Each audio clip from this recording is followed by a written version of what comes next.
Saudara-saudari, marilah kita mendengarkan renungan dengan judul Disembuhkan Jiwa dan Raganya, yang berdasarkan pada Injil Matius bab 9 ayat 6 dan 7. Tetapi supaya kamu tahu bahwa di dunia ini Anak Manusia berkuasa mengampuni dosa, lalu berkatalah ia kepada orang lumpuh itu, bangunlah dan angkatlah tempat tidurmu dan pulanglah ke rumahmu.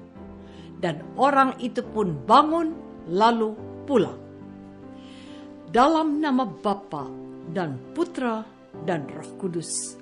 Amin. Saudara-saudari terkasih dalam nama Tuhan Yesus Kristus. Hari ini kita mendengarkan dan mengetahui kisah mujizat penyembuhan yang dikerjakan oleh Tuhan Yesus. Tuhan Yesus menyembuhkan seorang yang lumpuh yang dibawa orang kepadanya. Tuhan Yesus memang menyembuhkan orang itu dari kelumpuhan. Namun, ada yang menarik dalam peristiwa penyembuhan kali ini.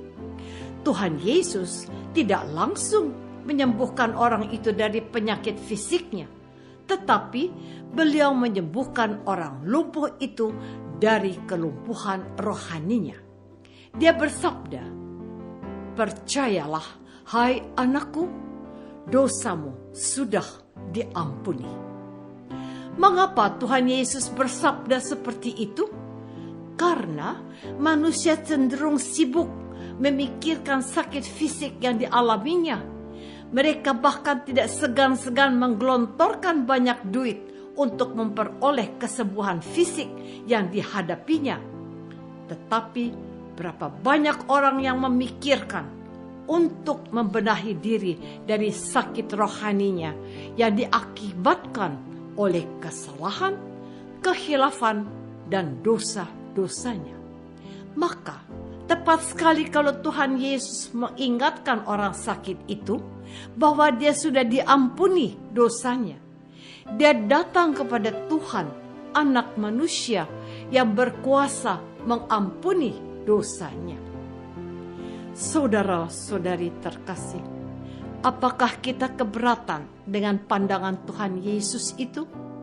Apakah kita juga memiliki protes sebagaimana beberapa ahli Taurat yang berkata dalam hatinya, ia menghujat Allah, sebab yang bisa menghapus dosa itu hanya Allah, bukan manusia. Namun, hal itu justru menjadi peluang dan kesempatan bagi Yesus untuk menyatakan siapa dirinya yang sebenarnya. Dia adalah Anak Manusia yang berkuasa mengampuni dosa, tetapi dia juga Anak Allah yang berkuasa menyembuhkan orang yang lumpuh. Itulah sebabnya dia berkata, bangunlah dan angkatlah tempat tidurmu dan pulanglah ke rumahmu. Dia itu adalah manusia super, tidak seperti orang kebanyakan, sebab dia juga adalah Anak Allah. Perhatikan apa yang menjadi kesan para pendengar yang melihat kejadian itu. Mereka yang melihat hal itu takut, lalu memuliakan Allah yang telah memberikan kuasa sedemikian kepada manusia.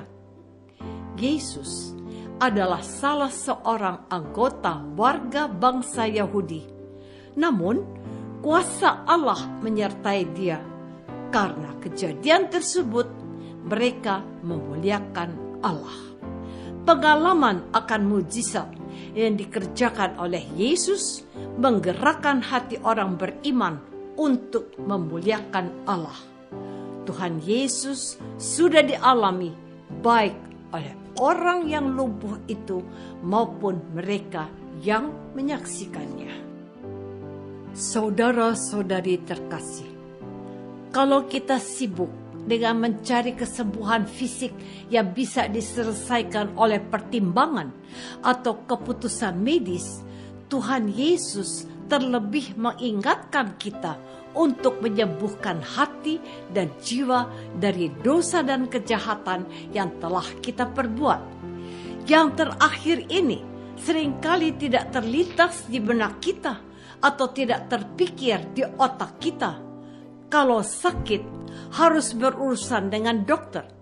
Kalau batuk-batuk, langsung saja ke rumah sakit atau ke puskesmas. Kalau pusing-pusing, langsung minum saja obat pusing.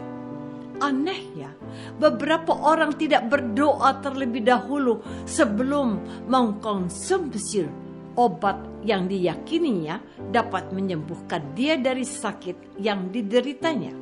Katanya, kita ini orang yang beriman, tetapi kita tidak datang dan melibatkan Tuhan untuk membantu kita menyelesaikan persoalan yang sedang kita hadapi.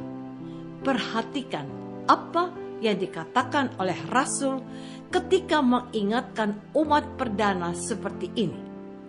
Kalau ada seorang di antara kamu yang menderita, baiklah ia berdoa. Kalau ada seorang di antara kamu yang sakit, baiklah ia memanggil para penatua jemaat, supaya mereka mendoakan dia, serta mengolesnya dengan minyak dalam nama Tuhan. Dan doa yang lahir dari iman akan menyelamatkan orang sakit itu, dan Tuhan akan membangunkan dia. Dan jika ia telah berbuat dosa, maka dosanya itu akan diampuni. Yakobus bab 5 ayat 13-15. Bukan berarti bahwa kalau orang sakit itu karena banyak dosanya, tetapi setiap orang pasti telah pernah berbuat dosa. Maka dia harus mengakukan dosanya agar dia disembuhkan terlebih dahulu dari penyakit rohaninya. Saudara-saudari terkasih, Tuhan Yesus tidak hanya menyembuhkan orang yang lumpuh kakinya, melainkan juga menyembuhkan dari kelumpuhan hatinya. Tuhan Yesus pertama-tama membebaskan dia dari kelumpuhan jiwanya, melepaskan dia dari dosa-dosanya. Inilah yang mau diingatkan Tuhan kepada kita. Kita sering lupa akan cacat jiwa, atau bahkan sering kita lupakan. Padahal kita tidak membutuhkan sepeser uang pun untuk mendapatkan penyembuhan dari cacat jiwa kita. Gereja melalui sakramen pertobatan menyediakan dan mempersiapkan jalan lapang bagi kita untuk terus memuliakan jiwa kita dari dosa dan bayangan maut. Kita sudah tahu, sudah sering diingatkan, namun kita seringkali tidak mau tahu. Betul? Biasanya imam sudah mengingatkan kita pada masa Prapaskah untuk mengakukan dosa sebelum perayaan Hari Raya Paskah. Tetapi siapakah yang menaatinya? Tuhan Yesus menghendaki kita bukan saja sehat secara fisik, tetapi juga sejahtera secara rohani. Tuhan Yesus itu datang ke dunia bukan hanya untuk menyembuhkan sakit fisik kita, tetapi ia mau supaya kita menjadi orang-orang suci seperti Bapaknya yang di surga adalah sempurna. Apakah aku sudah datang dan mengandalkan Tuhan Yesus di waktu sakit?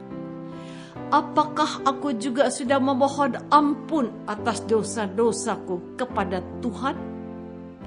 Marilah kita berdoa. Bapa yang Maha Baik, ampunilah kami atas segala kesalahan dan dosa-dosa kami selama ini. Bantulah kami untuk selalu datang kepada Yesus agar disembuhkan dari penyakit fisik kami dan dibebaskan dari segala dosa yang telah kami lakukan dan mendukakan hati-Mu. Demi Kristus, Tuhan dan pengantara kami. Amin.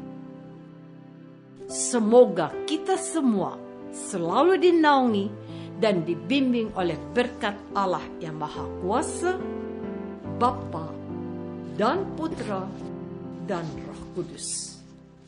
Amin.